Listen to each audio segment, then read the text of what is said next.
रवि एक ऐसा युवक था जो हमेशा अपने भाग्य को कोसता रहता था। उसे लगता था कि दुनिया में हर सफलता भाग्य से मिलती है और उसका भाग्य शायद उसके साथ नहीं था। वह मेहनत तो करता था, लेकिन हर बार असफलता का सामना करता। धीरे धीरे उसका आत्मविश्वास टूटने लगा और वह खुद को एक हारा हुआ इंसान मानने लगा। एक दिन निराश होकर वह अपने गांव के एक प्राचीन मंदिर में चला गया। मंदिर के शांत वातावरण में बैठा वह खुद से सवाल करने लगा, आखिर मैं सफल क्यों नहीं हो पा रहा। तभी एक वृद्ध सन्यासी वहां आए। उनकी आंखों में गहरी शांति थी, मानो वे जीवन के हर रहस्य को जानते हों। उन्होंने रवि को देखा और मुस्कुराते हुए पूछा, बेटा तुम इतने चिंतित क्यों हो। रवि ने अपनी सारी परेशानियां उन साधु को बता दी। उसने कहा, बाबा मैं मेहनत करता हूं, लेकिन मेरे हाथ कभी सफलता नहीं लगती। मुझे लगता है कि मेरी किस्मत ही खराब है। सन्यासी हंसे और बोले, बेटा क्या तुमने कभी सोचा है कि मन की शक्ति कितनी अद्भुत होती है। रवि ने हैरानी से उन्हें देखा। मन की शक्ति? मैं तो अपनी मेहनत और भाग्य की बात कर रहा हूं बाबा। सन्यासी ने उसे एक पत्थर उठाने को कहा। जब रवि ने पत्थर उठाया तो उन्होंने पूछा, क्या यह पत्थर भारी लगा।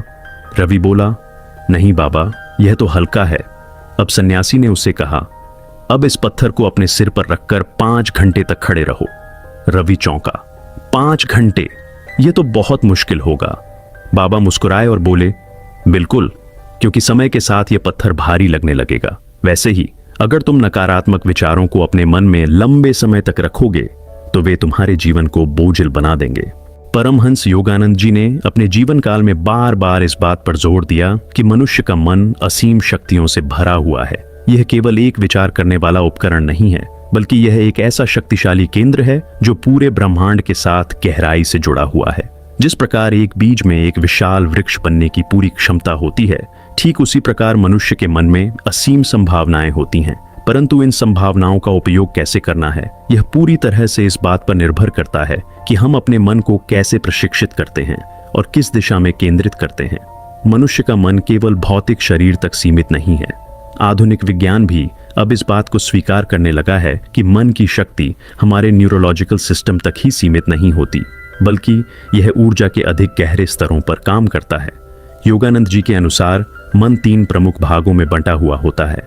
चेतन मन, कॉन्शियस माइंड, यह वह मन है जो हम रोजमर्रा के जीवन में उपयोग करते हैं।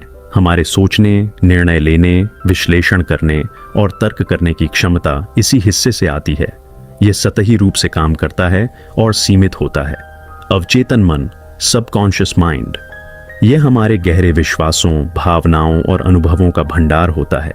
जब हम किसी चीज को बार बार दोहराते हैं तो यह हमारे अवचेतन मन में संचित हो जाता है और हमारे व्यक्तित्व का हिस्सा बन जाता है।